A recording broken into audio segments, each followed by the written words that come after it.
uyda qurilish qilish qiyin.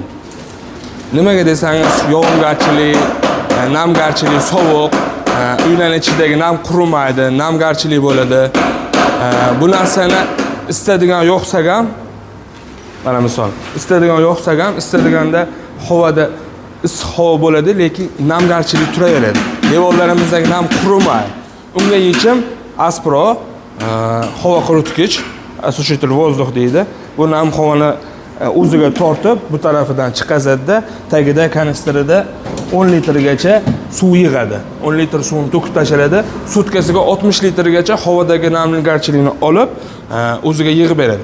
Kondensat bo'ladi-ku, terlab turib suv yig'iladi. Xuddi o'sha narsani bachokka yig'ib beradi.